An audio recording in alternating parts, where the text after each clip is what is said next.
Assalamualaikum warahmatullahi taala wabarakatuh. Perkenalkan, nama saya Rizka Dulasana.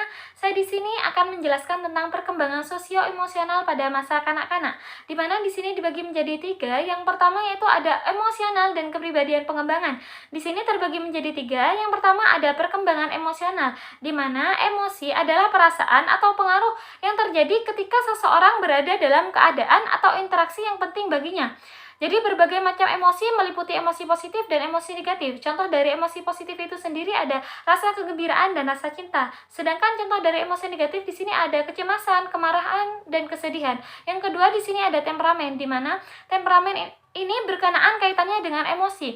Temperamen mengacu pada perbedaan individu dalam seberapa cepat emosi itu ditunjukkan, berapa lama bertahan, dan seberapa cepat itu memudar.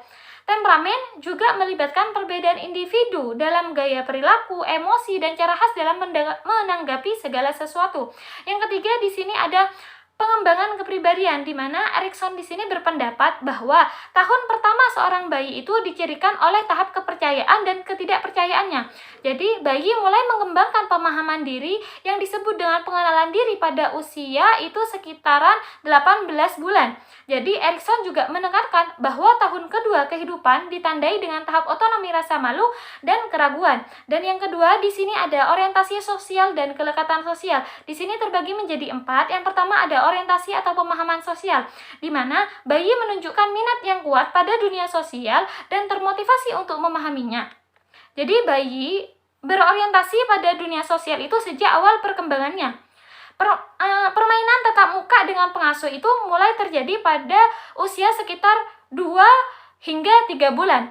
Yang kedua di sini ada kemelekatan dan perkembangannya, di mana kemelekatan adalah ikatan emosional yang erat antara dua orang.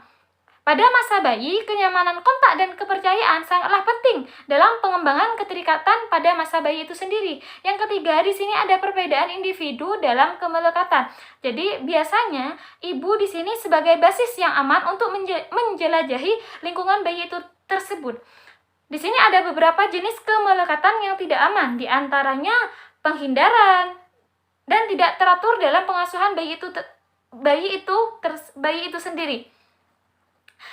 Dan yang keempat di sini ada gaya pengasuhan dan kelekatan, di mana pengasuh bayi yang aman akan peka terhadap sinyal bayi dan selalu bersedia untuk memenuhi kebutuhan bayi itu tersendiri.